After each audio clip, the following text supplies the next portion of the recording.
Boa noite, pessoal. Acho que nós estamos no horário que a gente combinou. Eu acho que vocês viram pelas propagandas aí ao longo da semana quem que vai papear com a gente hoje, quem que vai conversar com a gente hoje. Essa pessoa é uma pessoa muitíssimo especial, muito gentil, aceitou o nosso convite para estar conversando aqui hoje. E para quem é de Curitiba, eu acho que há muito tempo ele é conhecido e há alguns anos já o mundo todo conhece o mestre Rafael Cordeiro. Então só estou esperando ele conectar e a gente já começa a nossa conversa.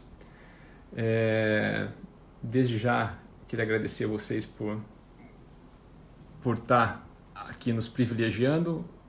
O mestre chegou aqui agora, nós já vamos conversar com ele.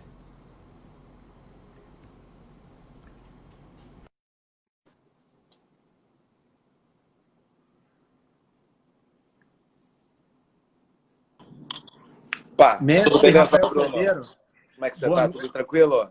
eu estou bem, graças a Deus, boa noite. Boa tarde aqui, boa noite A, para vocês aí. a Brasil, gente, 4 horas para o senhor aí, mestre? 4 horas de diferença. 4 horas de diferença, aqui são 4 horas da tarde. Como é que tá as coisas aí? Nós estamos bem, muito obrigado. Mestre, primeiro eu queria agradecer muitíssimo a gentileza do senhor estar com a gente, disponibilidade. O mundo inteiro percebeu a sua correria nas últimas semanas, como sempre tem sido.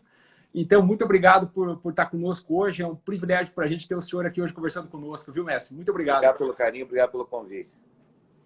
Mestre, primeira coisa, obviamente, gostaria de saber como que está sendo a rotina do senhor, dentro em termos pessoais, com a família, tudo bem? Porque o fato é que ninguém no mundo passou ileso essa situação que a gente está vivendo, né? Como que tem sido para o senhor aí na sua rotina, independente da questão relacionada aos treinamentos, aos atletas em si, mas a rotina pessoal, quanto que isso mudou, mestre, na rotina do senhor aí nesses últimos meses? Mudou bastante, a gente não está conseguindo manter aquela rotina diária. Vou falar dos treinamentos. Os treinamentos, a academia, nós temos 4 academias aqui nos Estados Unidos. Nós tivemos que fechar as 4. Estamos reabrindo agora, essa semana, nós reabrimos 2 unidades. Está sendo feito treino mais direcionado aos profissionais. Eu tive camps aqui, que atletas que lutam no UFC, infelizmente não puderam fazer um camp completo. Fabrício Verdun é um deles, infelizmente a gente não conseguiu fazer um camp apropriado por toda a situação. E, enfim, foi difícil, está sendo difícil, mas ainda está vivendo os 20% da vida que dá para viver. Então, graças a Deus, a gente está tendo esses 20% de vida para viver aí. E os 80% daqui a pouco a gente vai estar voltando à rotina com certeza, mas sempre agradecendo pelos 20% que a gente está vivendo, porque é tempo de treinamento, é um tempo de conhecimento pessoal. Acho que é um tempo que, se você tem 2 possibilidades, ver o lado bom ou o lado ruim. Eu escolhi ver o lado bom e isso que a gente tem que tentar ver.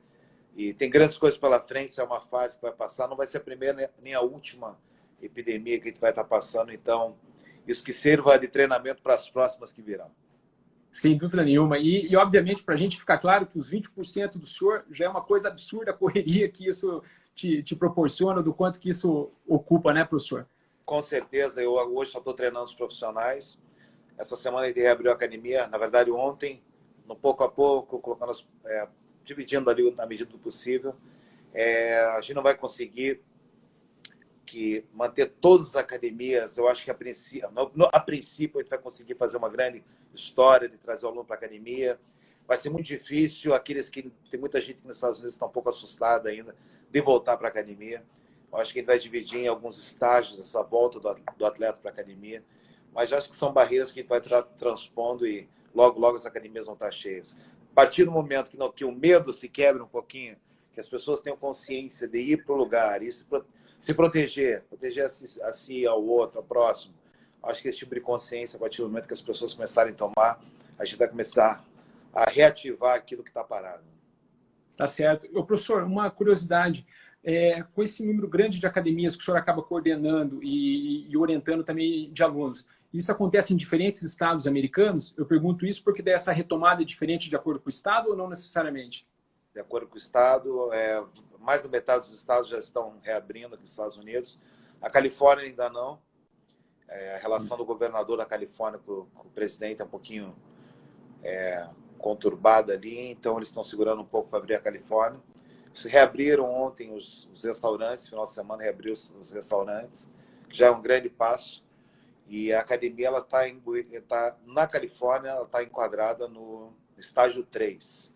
Então, estágio 1 e 2 já foram, a academia está indo para o estágio 3. A gente espera a hora de poder abrir. No Texas, eu acho que no Texas a gente já está podendo abrir lá, na verdade, que já vai estar sendo aberto essa semana oficialmente.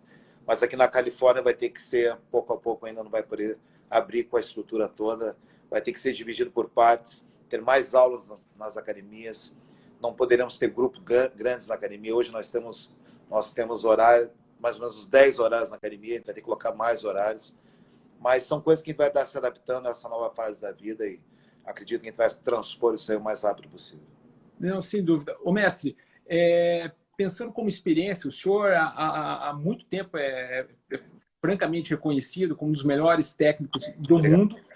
Eu gostaria de saber quanto foi impactante nesse último evento que o senhor participou a ausência do público, porque eu li ou ouvi um comentário que, de certa forma, para o técnico facilitaria na troca de informação ali com o atleta. Mas até que ponto muda a rotina, a sua sensação lá dentro da competição, a ausência do público acompanhando, estando ali junto? Eu particularmente gosto, eu não sou um treinador que fala muito alto, eu falo sempre baixo, então eu não gosto de gritar. Então eu gosto de falar, mesmo quando eu estou falando com você, eu falo com eles quando eles estão lutando ou quando eles estão treinando na academia. Então, para mim, eu sou favorável a não ter público. Eu, como coach, eu gosto, eu prefiro. Mas também não tendo público, tendo só câmera, ou tendo... Já estive em lutas com quase 100 mil pessoas no estádio, quando o Vanderlei lutou, no estádio de Yokohama, no Japão. Estádio de Yokohama, no Japão, para quase 100 mil pessoas. Então, tendo ou não tendo público, o teu foco é tão grande dentro da luta ali que depois você vê quem está. Eu sempre observo quem está em volta depois da luta. É uma tradição, já uma coisa minha. Eu sempre vou... Termina a luta, eu olho em volta, mas o meu foco sempre é dentro da luta. Eu prefiro que não tenha público, na verdade, para ter uma coisa mais direcionada com o atleta. Aí parece um treino da academia, fica melhor. Meu professor, a gente voltando um pouquinho, mestre, na verdade, alguns anos, como que o senhor está acostumado a lidar com os atletas, com a elite da elite, vamos chamar assim? E falando de elite da elite, lá próximo dos anos 2000, como que era lidar com todo aquele time junto, que era um esquadrão, vamos chamar assim, da elite do shootbox, aqui em Curitiba, na época do Shogun, na época do Vanderlei, na época do Pelé, como que era para o senhor organizar esse pessoal? Porque isso me parece muito mérito do senhor conseguir coordenar todo esse grupo para que as coisas funcionassem bem. Na verdade, eu vim de uma escola campeã, Chutebox é uma escola campeã. Eu tive o prazer de ser aluno, instrutor, professor, mestre dentro da escola. Então, eu tive toda essa bagagem ali dentro, essa bagagem que eu trouxe aqui para Kings MMA. Então, nós sempre tivemos um grande comandante ali na frente, foi o mestre Gilmar. Ele estava à frente das missões, então eu só cumpria ordens ali dentro como um aluno mais graduado. Então, eu sempre fui o treinador ali, o treinador, o professor, o mestre era mais a parte do manager, mas graças a Deus ele sempre me confiou essa missão de poder estar treinando todos os atletas. Graças a Deus, sempre fui abençoado de poder treinar os caras que eu sempre fui muito fã. E com certeza, desde o princípio até hoje, Deus me abençoou grande, eu sempre estou podendo treinar com atletas de alto nível eu tenho certeza que esse foi um presente que Deus me deu, eu tenho certeza que a gente tem que aprender a descobrir os presentes que Deus nos mostra no decorrer da nossa vida, e graças a Deus descobri qual que era o meu, que era da aula, e sou muito feliz nessa opção que eu tive, e no decorrer da minha carreira, ter treinado os caras mais cascas grossas do mundo. Sem dúvida. E, mestre, uma questão, revendo o histórico do MMA, em 2005, se não me falha a memória em relação à data, poderia, no Pride, ter rolado, ter casado uma luta que seria o Vanderlei com o Maurício. Uhum. Isso. Como que ficaria a organização da equipe ou do time numa situação dessa? Na verdade, a gente nunca conversou sobre isso. Tem várias informações. Uns falam que era para dar luta para o Vanderlei, outros falam que não, mas acho que nunca foi conversado sobre isso. A gente viajou para o Japão com a intenção de botar 2 atletas na final e caso fosse para a final, eles lutariam. Acho que não teria problema nenhum. O Shogun tinha o sonho de ser campeão, assim como o Vanderlei tinha o sonho de ser campeão. E quando eles já treinavam, já lutavam todo dia na academia. Eu acredito que se fosse para a final aí, nós seríamos 2 chutebox, que seria um momento histórico para a academia. Único. Tendo 2 atletas na final da Champions League. Mas, de qualquer forma, nós ganhamos a Champions League. Anyway, nós ganhamos, mas tendo 2 atletas ali, seria um negócio muito marcante, mas se fosse, eles são amigos, fizeram vários clássicos dentro da academia. O Shogun com o Vanderlei fizeram grandes clássicos. Um puxou sempre um ao outro ali, um sempre deu o melhor para o outro. E se chegaram tão longe, porque teve sangue dos 2 ali derramado, sempre puxando um ao outro para que chegassem à vitória. Ô, mestre, o senhor acha que esse é um segredo de um time, seja na Kings ou tenha sido aqui na Shootbox, o alto nível de vários atletas? Isso, obviamente, me parece que acaba, para manter esse padrão, me parece que a dedicação passa a ser maior do próprio atleta, não? Claro, e tem que ser. Acho a partir do momento que, quando você volta lá 30 anos atrás, quando a gente começou esse esporte, 30 anos atrás, né? Para a nossa escola, começou há 30 anos atrás isso. Nós começamos com Vale Tudo em Curitiba, boxe versus a capoeira, ali a gente começou a desenvolver a técnica, ali começou a botar desafios fora da cidade para nós, a gente começou a treinar o jiu-jitsu, então foi uma sequência de coisas. Então, os treinos eram outros, né? Nós focávamos em coisas que hoje a gente tem que focar em... Se antigamente nós focávamos em 1 ou 2 coisas por dia, hoje você tem que focar as 4, 5 por dia. 5 diferentes coisas que você vai ter que fazer. Não necessariamente as 5, mas você vai ter que estar apto, caso precise, para fazer as 5. Antigamente se fazia 2, 3 coisas no máximo. Era o Muay Thai, o Jiu-Jitsu e uma musculação. E deu. Hoje você tem a musculação, o Muay Thai, o Jiu-Jitsu, o boxe, a corrida, a natação,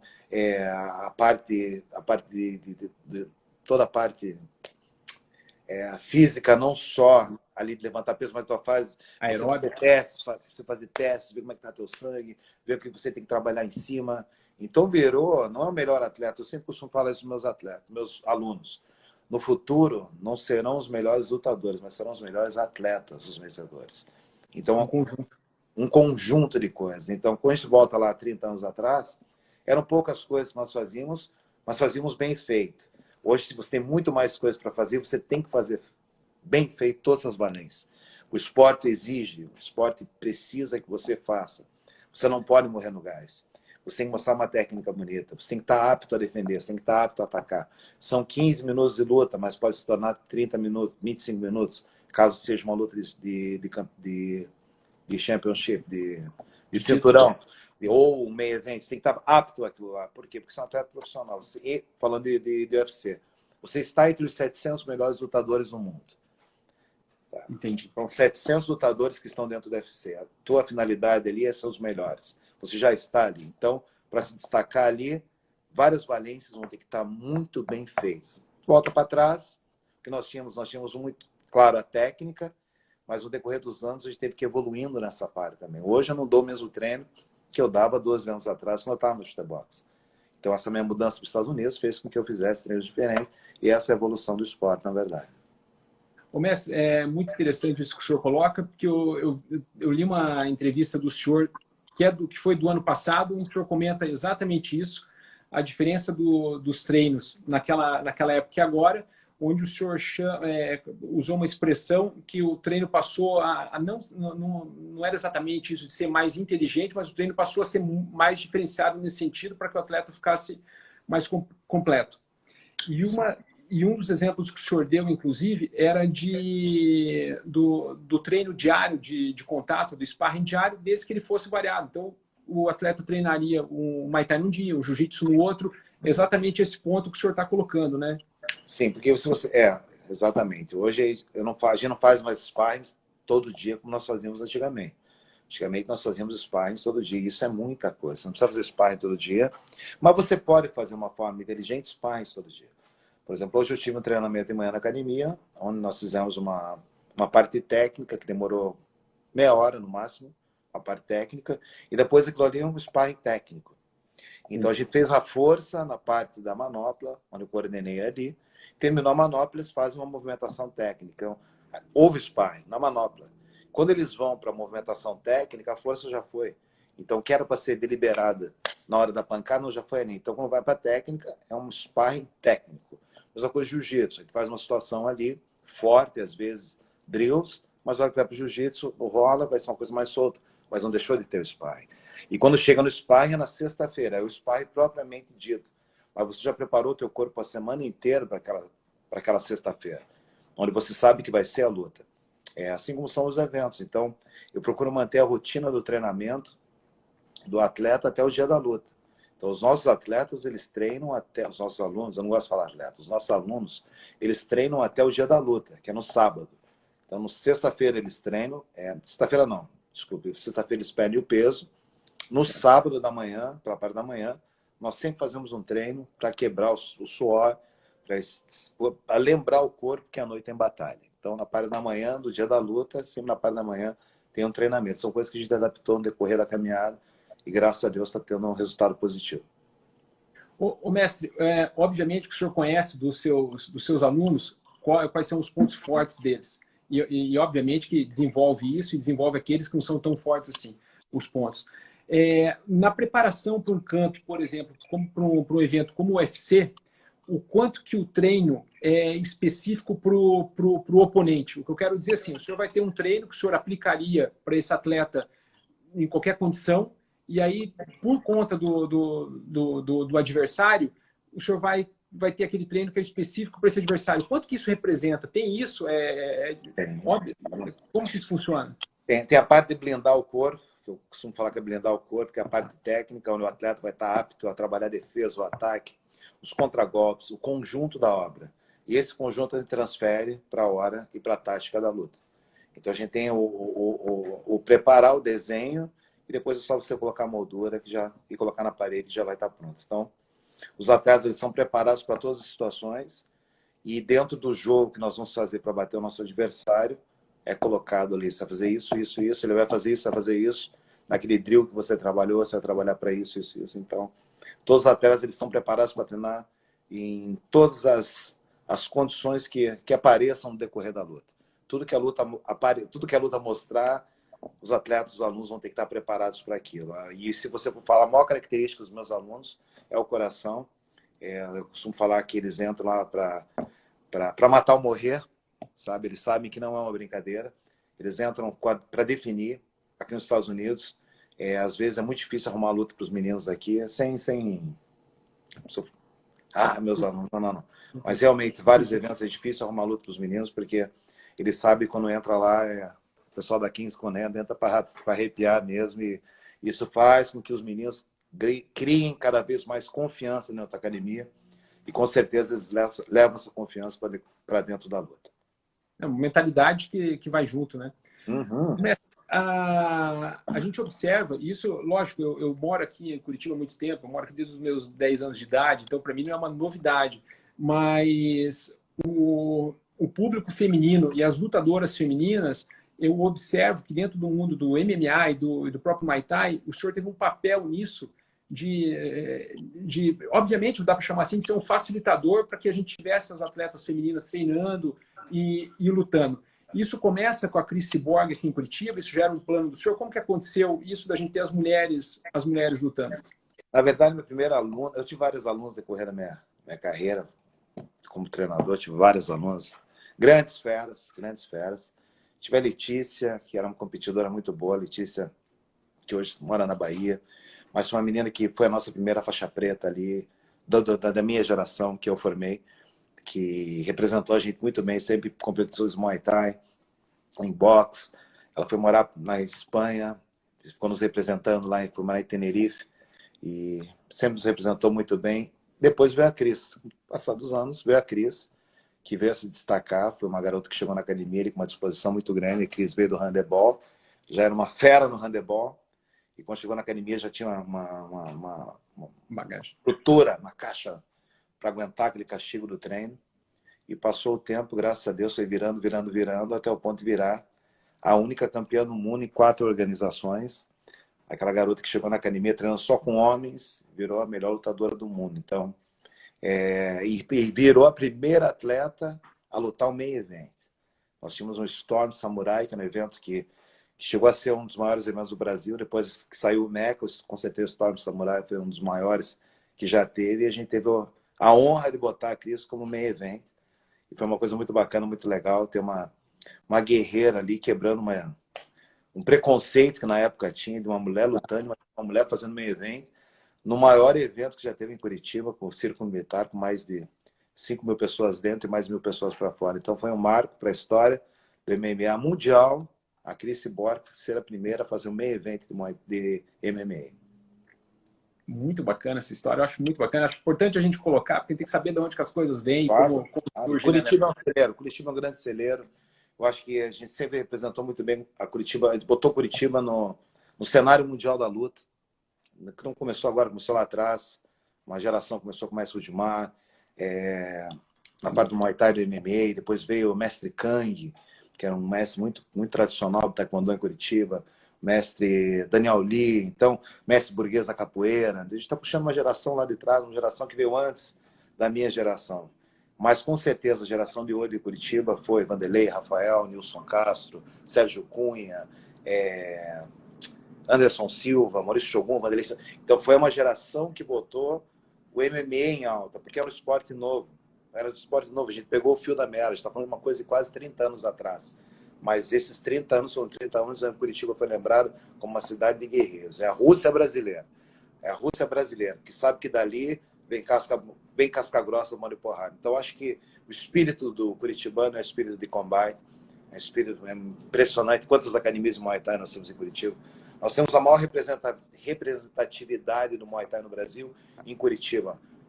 Não estou falando em termos técnicos, pode ser, mas em termos de quantidade, é muita academia de Muay Thai em Curitiba, e isso é muito bom. Mostra que é uma cidade que gosta de luta, que gosta de fazer eventos, que tem uma organização para isso, sabe? O Mestre Gilmar está se organizando junto à frente de várias academias aí para poder reabrir. Isso está sendo uma coisa muito importante para o esporte. Lá está mostrando uma união muito grande em Curitiba. Então, quando você fala de luta, Curitiba sempre vai estar marcado como uma das cidades mais casca-grossas do mundo, com certeza. E eu, até por conta desse momento, como o senhor comentou do que está acontecendo agora, eu vi uma campanha esses dias que realmente reuniu as academias, e eu acho que isso é algo para ser levado adiante, né? Porque a rivalidade vai existir sempre, obviamente, mas nada impede que todo mundo trabalhe junto dessa forma como a gente acabou vendo, né, mestre? Que é o que se precisou nesse momento. Com certeza, todas as academias juntas nesse momento, o Muay Thai, o Jiu-Jitsu, o Karatê, Taekwondo, e todos com a mesma bandeira de botar o esporte para frente, fazer as pessoas voltarem a trabalhar.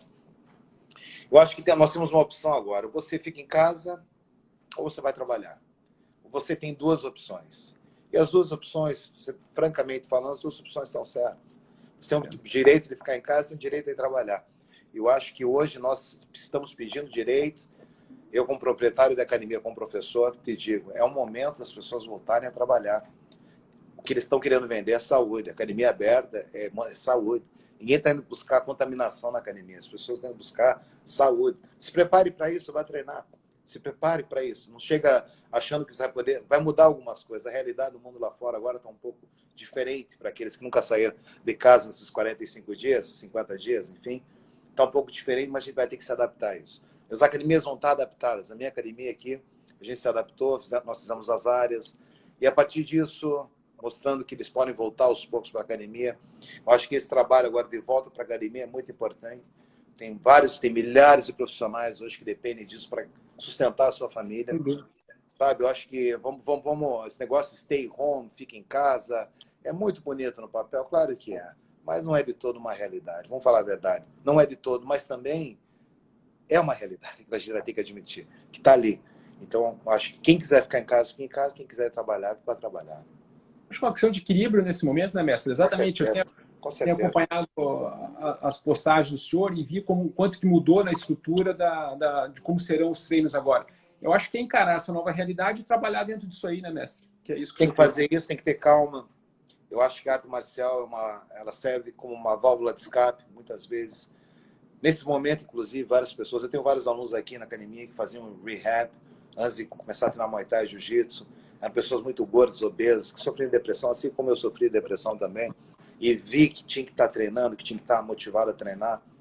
Então, acho que são coisas assim que o esporte ele te auxilia no teu íntimo. Muitas coisas as pessoas não sabem onde buscar e está ali dentro a resposta. Você tem que soltar aquilo que está ali. Eu acho que o esporte ajuda a liberar isso. Falando uma linguagem bem... Claro. que as pessoas possam entender, o esporte dá esse prazer. O esporte dá essa motivação. Para qualquer tipo de doença, o esporte vai te abençoar e vai te abrir uma coisa muito diferente. Então, acho que todas as academias hoje que elas pedem a vender, que elas estão querendo vender é saúde. E eu estou nessa campanha aí para que as pessoas possam voltar o mais rápido possível. Os Estados Unidos é diferente do Brasil. Aqui nós, com certeza, teremos vários alunos nas academias, mas a forma de contrato aqui é diferente, os alunos se mantêm pagando o cartão, diferente do Brasil, que as pessoas pagam no mês a mês. E isso aí para nós, falo nós que viemos daí, nós sabemos qual que é a dor no final do mês de saber que você não vai ter nada para receber porque você não deu aula. Que é o direito da pessoa também não pagar a academia porque ela não está recebendo aquele serviço. E aqui a gente fez isso. Quem pode manter, mantenha. Mas quem não pode, a gente vai atender se não poder pagar nesse momento também. E coisas que a luta ensina. Tenha paciência, tenha tranquilidade. Às vezes a vida vai te dar um amasso ali, mas tem um segundinho para respirar, vira o pescoço para o lado, respira, cria um espaço e vai sair da posição com certeza. Isso que a arte marcial ensina. E com certeza a gente vai sair dessa posição ruim agora. Excelente colocação. Ô, mestre, vou fazer uma pergunta para o senhor em relação à transição, vamos chamar Curitiba, Brasil, Estados Unidos. Como que deu essa mudança, mestre? Como que aconteceu isso para o senhor organizar a sua vida? Ó, vou sair de Curitiba agora e estou indo para os Estados Unidos. Como é que o senhor definiu isso? Como que foi esse passo na carreira e na vida do senhor? Como é que aconteceu? Nós tivemos em 2007, 2007 Shogun lutou com o Forrest Griffin. Foi a primeira luta depois do Pride. Nós viemos lutar nos Estados Unidos e foi em Anaheim, perto aqui de casa. Eu moro em Huntington Beach, foi Anaheim a luta, enfim. Na semana do camp, nós viemos para Huntington Beach para treinar. Tinha um aluno que dava aula aqui, ele falou assim, olha, se vocês não quiserem treinar no hotel, eu tenho uma academia aqui em Huntington, a gente pode ir na minha academia e treinar. Perfeito. No decorrer da semana, o Pedro pegou a gente, trouxe aqui para Huntington. E eu, poxa, achei esse lugar lindo. Eu falei, poxa, que lugar bacana, bonito, poxa, irado, praia. Saindo de Curitiba no frio para chegar aqui, poxa, morar na praia.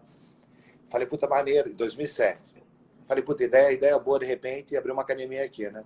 Mas voltou ao Brasil, o mestre de nós tínhamos um sócio na academia, na parte de patrocínio, que chamava-se World Size, que patrocinava todos os nossos eventos.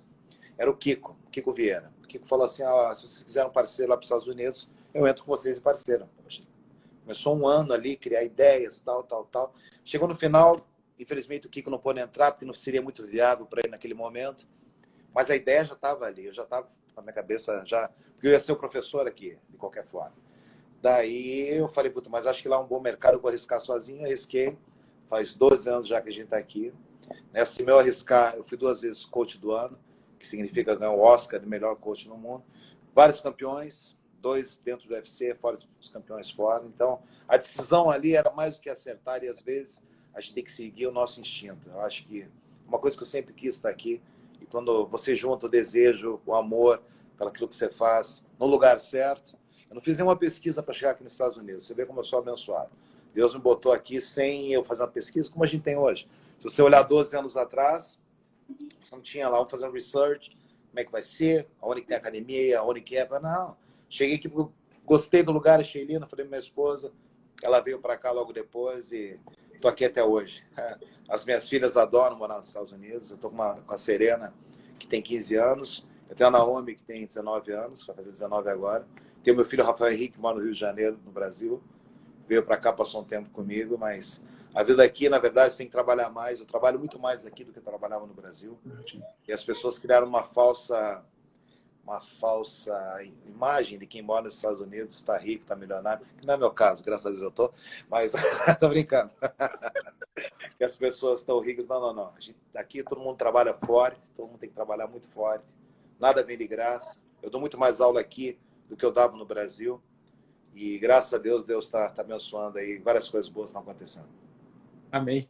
Amém. Ô, mestre, hoje, se eu pertencesse à elite do Muay Thai, numa situação muito absurda, porque eu tô muito, não tem condição nenhuma. Então, o senhor... Por que não, poxa? A hora que eu visitar a Califórnia, eu vou bater aí, eu vou tentar. E Mas, lhe daria a resposta logo depois. combinado. Ô, mestre, a minha dúvida é assim, também sem a falsa pretensão de criar uma polêmica em relação aos países, não é isso. Mas hoje, se eu fosse treinar com o senhor aqui em Curitiba, aqui no Brasil, e se eu estivesse treinando com o senhor aí na América do Norte, o senhor acha que a gente teria diferença nos nossos treinos, eventualmente, obviamente, daí nos resultados? A gente tem essa diferença hoje? Não, não tem. Tem vários grandes professores em Curitiba, vários grandes professores formados pela escola em Curitiba, não só da Chutebox, mas lá do Noguchi, da Killer Bees, do Anderson, Evolução Thai do Dida, mas todos saíram da mesma raiz, que foi a raiz da Chutebox. Então, a Academia Muay Thai de Curitiba, o mestre Ednei, representando um grupo também, que é um grupo muito forte em Curitiba, que foi a primeira academia de Muay Thai do Brasil, que foi a Academia Muay Thai de Curitiba, de onde saiu todo mundo.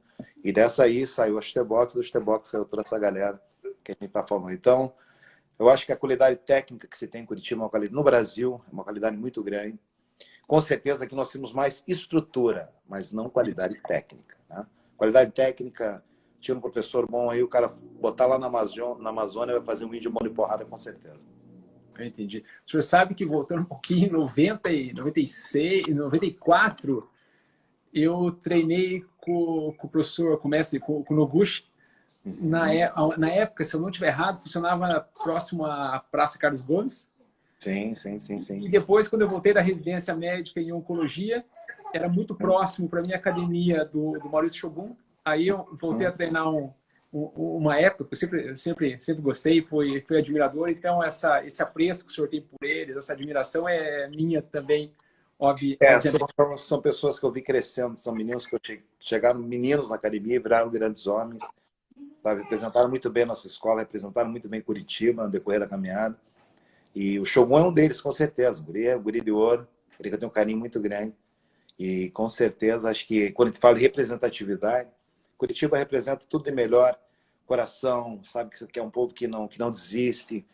E junto com uma arte marcial que é tão amada, pode dizer que o esporte de Curitiba, o primeiro esporte de Curitiba, com certeza é o Muay Thai. Mas o futebol é o Muay Thai, com certeza. Não, sem dúvida nenhuma. O mestre, e em relação ao treinamento dos alunos, de uma forma geral, a mentalidade de nós brasileiros, eu se fosse ser atleta do senhor, o senhor como professor, o senhor vê muita diferença do nosso comportamento com o atleta americano, do senhor, não na elite, mas de uma forma geral? O americano tem mais comprometimento. Tem mais comprometimento do que o brasileiro. Isso é fato. Eles são mais comprometidos. E não é nem por culpa de preguiça. Preguiça é uma palavra muito ruim de falar. Não, mas eles têm aí, entra mais estrutura. Quando você tem mais estrutura, junto com uma boa técnica, aí, meu amigo, uma condição de treinar, aí fica muito mais fácil daquele brasileiro que tem que treinar de manhã e trabalhar, de repente estudar, e acabou o treino dele. É um treino por dia, acabou. Os caras aqui, eles treinam 3 vezes por dia. Eles treinam de manhã, vão para casa, dormem, treinam, dormem e treinam à noite. Então, isso é uma vantagem de 2 treinos a mais por dia. No final do dia, já estão numa vantagem. Então, acho que a diferença que eles têm mais estrutura do que o brasileiro. E, infelizmente, isso no final do dia faz uma grande diferença. Sem dúvida. E colocado dessa forma, eu acho que mérito maior ainda desses atletas lá que o senhor acabou de listar, o quanto eles foram campeões, o quanto eles tiveram de brilho, mérito maior ainda a gente considerando essa diferença de condição que havia entre a estrutura daqui e a estrutura americana, ou seja... Com certeza, você vê como a nossa técnica sempre foi muito boa. Nós escrevemos a história desse esporte desde o princípio, dos primórdios até hoje. Desde que nós começamos a competir, a Escola Curitibana de Combate, a gente gosta de falar Escola Curitibana de Combate, fez campeões desde o primórdio até hoje. Então, a água que é tomada em Curitiba é uma água boa. Então, aonde for essa água aí, onde for correr pelas fontes do mundo, com certeza quem beber essa água vai ficar fortalecido. Então, acho que da forma que é treinado em Curitiba, a forma que é passada, uma forma muito sincera, muito pura e muito objetiva. É um povo que naturalmente já é frio. O povo curitibano já é frio, né? Então, bom dia só no dia 1º de abril.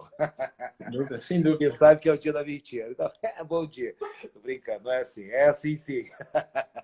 Eu sou curitibano com maior orgulho e tenho o prazer de dizer que toda vez que eu voltar para Curitiba nas viagens, falar que bom estar voltando para casa. Esse aqui é o nosso lugar. Muito bacana. Mestre, uma outra questão, o fato do senhor ter efetivamente lutado, o senhor também é campeão lutando, mais de uma vez. Então, o senhor é multicampeão, sendo técnico, treinador, e também é multicampeão tendo sido atleta. Isso facilita a relação do senhor com o aluno, não só numa questão de respeito, pelo fato do senhor ser mestre dele, já existe essa situação na arte marcial. Mas o senhor acha que isso aproxima mais e torna mais próxima essa relação de vocês? O fato do senhor entender o que o cara está passando naquele momento ali, ou entender o que é Eu o... acho que sim. Eu acho que sim, Bruno. Porque o fato de você ter passado ali por dentro, você sabe que às vezes dá para ir um pouquinho mais. Você sabe que dá para ir um pouquinho mais, por quê? Porque você já teve ali. Você sabe que o atleta está passando quando está tomando uma ruim. Você sabe quando o atleta o que está passando na cabeça dele quando ele está indo para o ginásio. Aquele frio, aquele gelado, que é o gelado que volta para os teus primórdios, sabe? Aquela coisa assim que é realmente você volta ao mundo primitivo. Onde você vai lutar. Não tem coisa que... Todo mundo tem um receio e todo mundo tem isso. O receio acompanha até a porta de entrada do octagon ou do ringue. Isso tudo é quebrado no primeiro soco, no primeiro chute. Mas até lá todos têm esses medos. E você ter passado ali por dentro, eu, graças a Deus, tinha uma vida inteira de competição. Graças a Deus eu competi no Muay Thai, no MMA, no Jiu-Jitsu, nos esportes que eu treinei, eu competi. Isso foi muito importante para eu ter chegado hoje com a bagagem de experiência. Então, não que as pessoas que não tenham lutado não tenham experiência, mas o fato de eu ter entrado no campo, jogado com eles, ter tomado o carrinho, mas ter dado o carrinho também, saber as coisas certas, saber as coisas erradas, acho que isso ajuda muito, com certeza, para se formar um atleta. Então, tudo que eu passei ali, eu tento passar para eles, não só na parte técnica, de como socar, chutar, a hora de socar, chutar, mas e se acontecer um problema, o que pode acontecer? A solução tem que estar ali, porque você já esteve lá dentro. Porque o senhor sabe que, extrapolando para a gente fazer uma comparação, isso acontece na minha área. A gente tem aquele professor que ele é o teórico, é o cara que leu e que consegue passar bem a mensagem, mas a gente tem aquele mestre, aquele professor, que é o cara que opera junto conosco e que passou o mesmo perrengue que a gente está enfrentando. E parece que a relação fica uma coisa mais próxima, não só pelo respeito, como eu comentei com o senhor, mas pela vivência mesmo. Isso me parece que fica evidente. É verdade. E o que eu tento passar para os meus alunos é muito mais que passar as qualidades, mas também passar, por muitas vezes, as coisas erradas que eu fiz, que eles nunca façam o que eu fiz, porque as consequências pode ser uma coisa... Você tem que saber, você tem que se conhecer. Então, muitas coisas que eu ensino, eu falo, isso é bom, isso aqui é ruim. Isso aqui é ruim porque funcionou para mim, não funcionou dessa forma que eu fiz assim. Mas eu tenho que ensinar. Então, o que é bom para mim pode ser ruim para outro, o que é ruim pode ser bom, mas tem que sempre estar mostrando o lado bom e o lado ruim da vida, e muitas vezes isso não é só ensinar da soco e chute.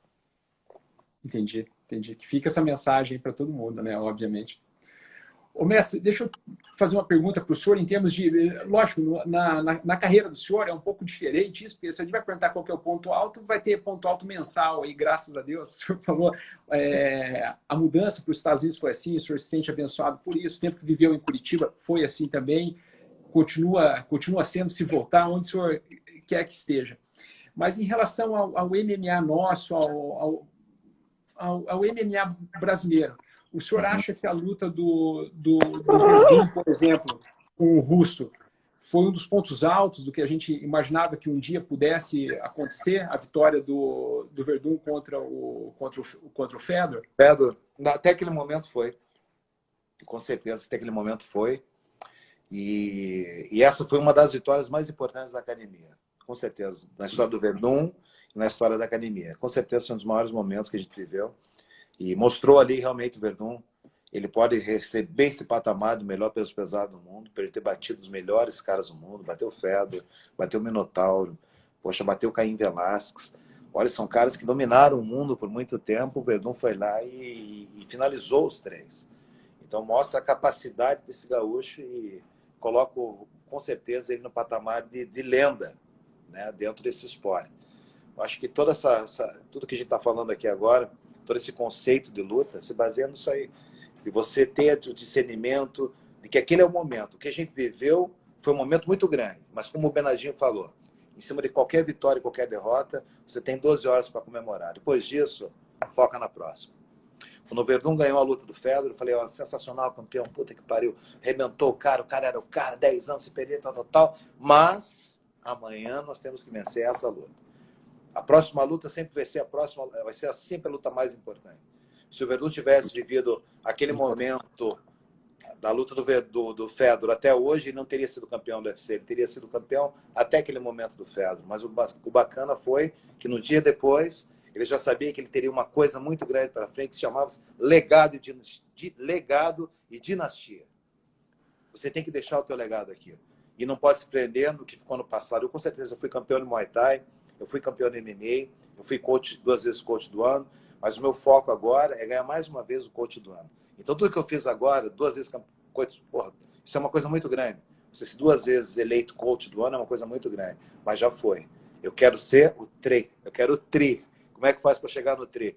Então, essa ansiedade, essa necessidade de você sempre estar competindo para ganhar, faz com que você não viva do passado. Então, quando eu te falei, até aquele momento foi a luta mais importante da nossa carreira.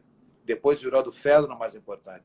Desculpa, do Cain Velasquez a mais importante. A próxima, só Deus sabe qual será a mais importante. Mas, com certeza, a próxima luta do Verdun será a mais importante das nossas carreiras. O mestre, isso é uma coisa inata para o lutador ou o senhor é uma coisa ativa para o senhor? Ó, o Verdun tá aí, ó, meu gaúcho. Tá escutando a conversa aí, ó. Muito bacana, abraço pro Verdun. Esse aí sabe muito, esse daí sabe muito, o melhor peso pesado de todos os tempos. Posso falar isso Ninguém tem os títulos que ele tem.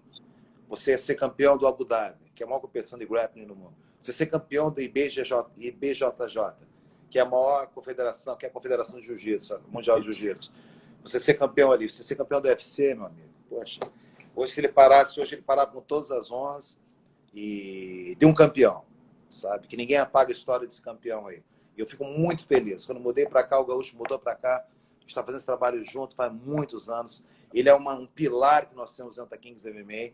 Através do Verdun, várias pessoas chegaram dentro da academia. Eu pude mostrar o meu trabalho através do Verdun.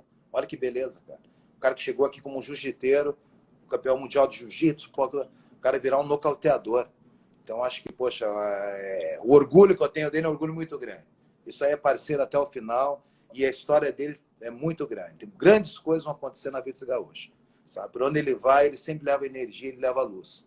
Eu já vi lugares a gente chegar, tal, tá aquele climinha assim, o cara já abriu um negócio e começar a risar, já faz dá risada, tal. Esse cara, onde for, ele é a luz. Se fosse em Curitiba, ele trabalharia na Copel. O Verdun, a impressão de longe, obviamente, o senhor é íntimo, tem amizade, a impressão que a gente tem é que tem uma aura diferente. Que ilumina. Diferente, mas na hora do treino já perdi vários clientes por causa dele também. Puta que pariu, eu perdi vários clientes, cara. E ele dá nos caras mesmo, quer nem saber, ele dá. Porque ele é o grandão ali, os caras vêm, os grandão, vai, Verdun, vai, ele vai. Perdi vários clientes, mas os que ficaram bom de porrada. Tem o Mário, no meu aqui, o italiano, duro pra cacete. Menino pesadão, forte, moleque chama ele tanque italiano. Moleque é uma massa italiana. E o Verdun, ó, maciando ele desde o primeiro dia. O moleque hoje tá um dos maiores nomes no UFC. Chegou na academia aqui, só tinha as perninhas para andar. Aprendeu a virar um trocador, graças às sobras que o gaúcho deu nele. Então, às vezes, quem fica bom de porrada. Bom, então tá aí, Verdun. Eu acho que a maior consideração dessa, o maior elogio que esse... Parabéns aí, Verdun. Um abração, viu? Mestre, uma outra questão que eu ia perguntar para o senhor.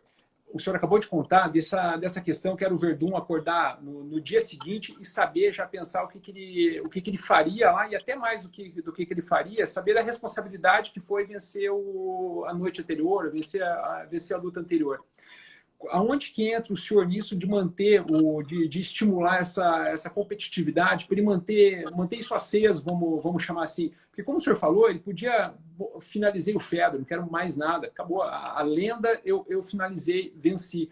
Daria um pouco em Cain Velasquez, daria um pouco em Minotauro, como o senhor acabou de mencionar. Como pegar um atleta de alto nível como o Verdun e manter nesse pique ou nesse estímulo para manter a carreira desse jeito?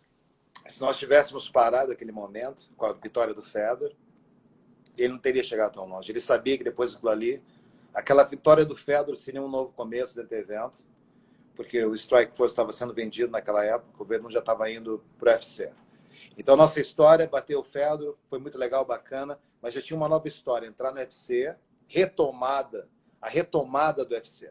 Como nós retornaríamos lá. Então, nosso foco virou Roy Nelson, que foi a primeira luta do Verdun, quando ele voltou para o UFC.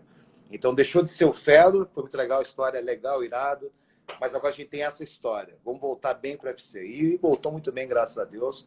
Primeira luta do Verdun, depois de ter finalizado o Federer, voltado para o UFC, ele deu uma sola no Roy Nelson, deu o bônus da noite, botou um Muay Thaizão lá, que até hoje, um movimento que o Verdun faz, a gente usa de exemplo até hoje, que é a troca de base esquerda, que é a forma que ele fez, uma forma perfeita do lutador de K1.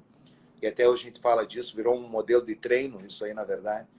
Então, a gente ficou muito feliz com a nossa volta e não ficamos presos na vitória do Federer, mas o que viria pela frente. E, graças a Deus, depois aquilo ali foi uma sequência muito grande de vitórias que levou o nosso gaúcho a ser campeão do UFC por 2 vezes. Ele ganhou a primeira vez o Mark Hunt, primeiro cinturão, na verdade. Ele defendeu, na verdade, com Cain Velasquez. Foi um pouco meio mal interpretado isso daí, mas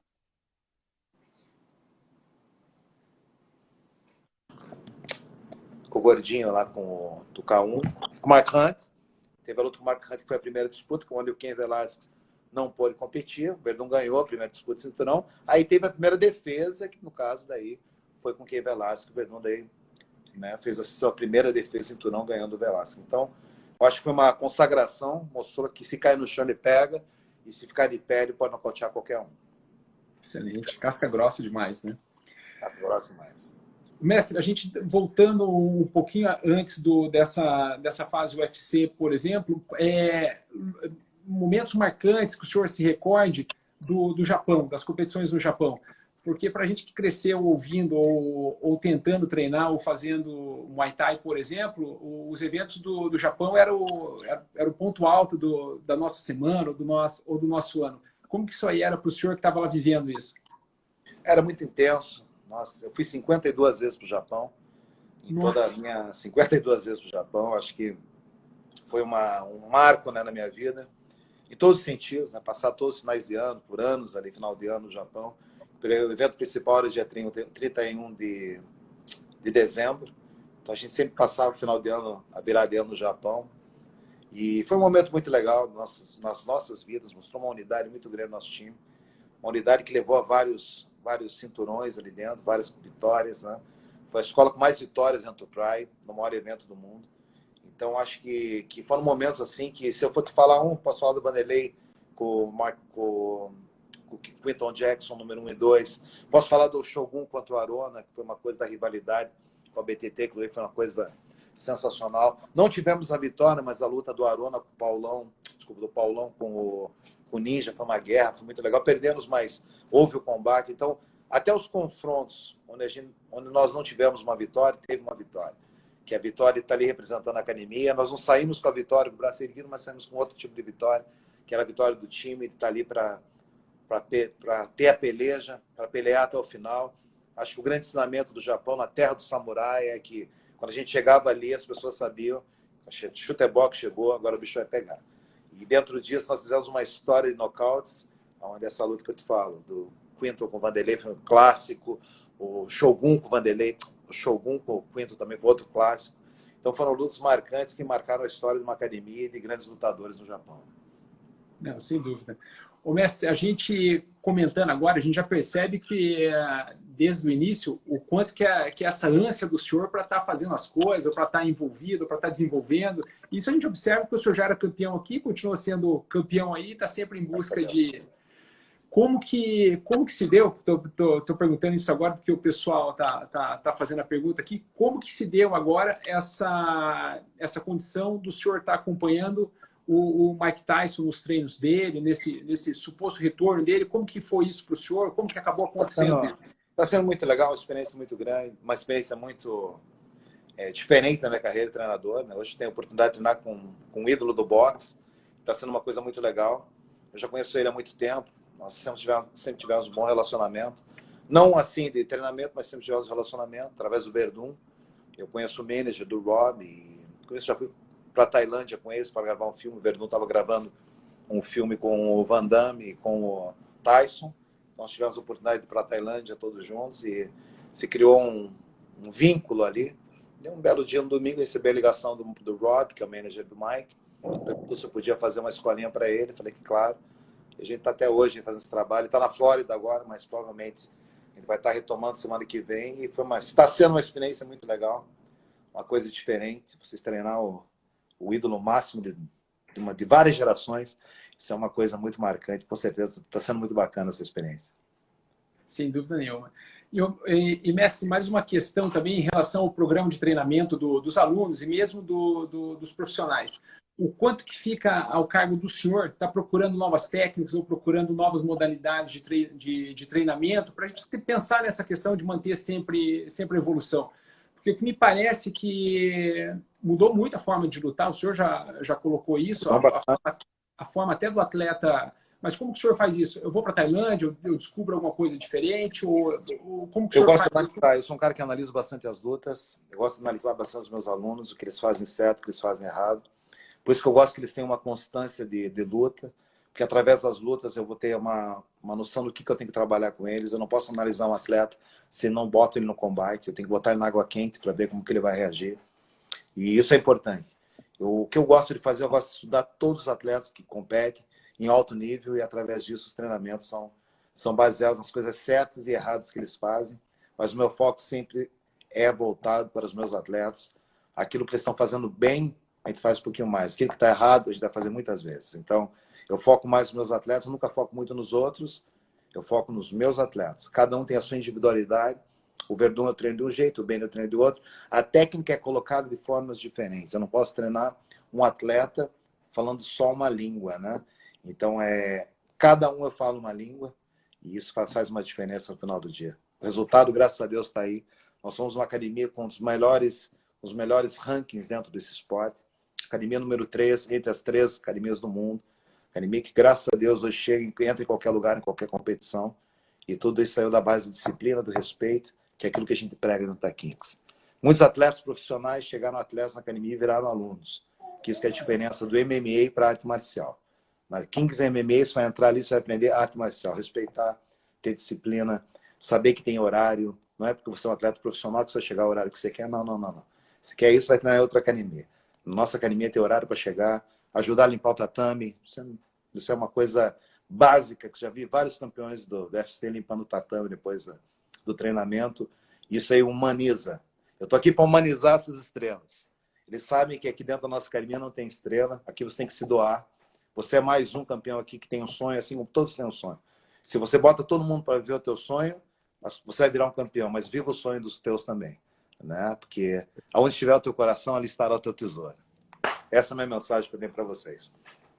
Excelente. Ô, mestre, mais uma perguntinha para o senhor em relação à questão do treinamento, até de forma mais descontraída agora, em relação ao treinamento.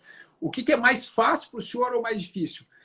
Pegar o cara que é várias vezes campeão mundial de jiu-jitsu e fazer ele trocar, e trocar bem, como o senhor acabou de dar o exemplo do Verdun, ou pegar o lutador do Muay Thai, a elite do Muay Thai, por exemplo, e fazer ele conseguir ir para o chão e lutar bem no chão também e ser campeão.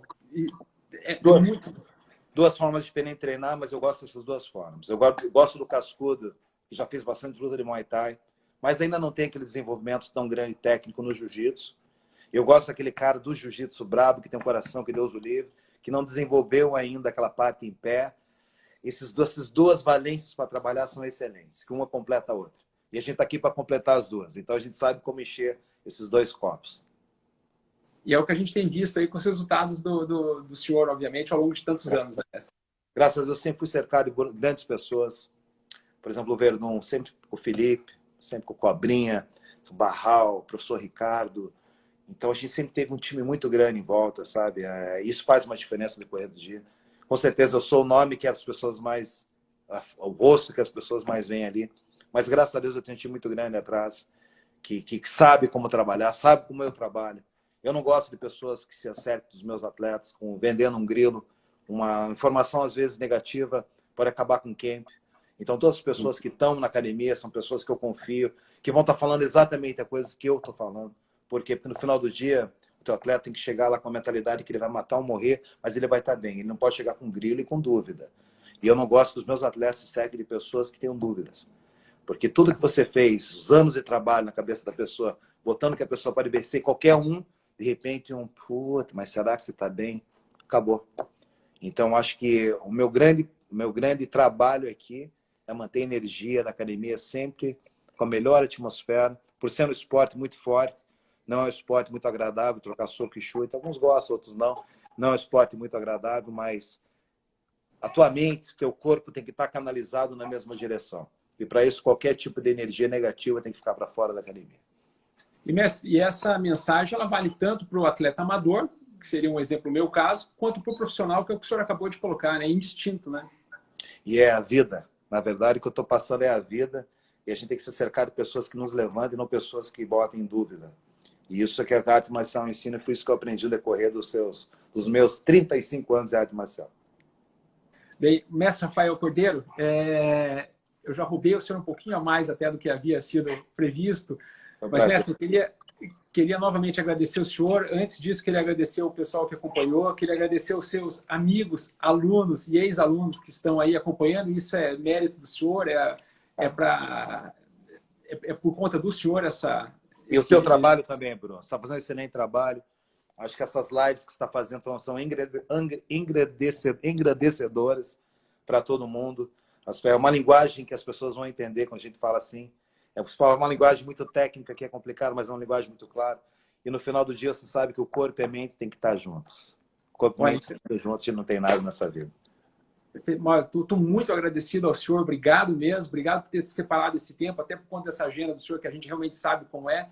E, se Deus quiser, na próxima ida à Califórnia, eu vou tentar fazer um treino lá com o senhor, eu comunico antes. Será muito bem-vindo, a academia está aberta para você.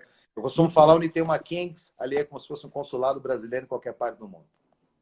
Mestre, muito obrigado novamente, um abraço enorme para o senhor, fica com Deus, obrigado. Tudo de bom aí. Boa sorte. Deus, um abraço a todos. Que Deus abençoe vocês. E a gente está na torcida aqui pelo senhor, viu, mestre? Um abraço. Tá bom. Obrigado, querido. Um abraço. Hey, tchau. Valeu, Bruno.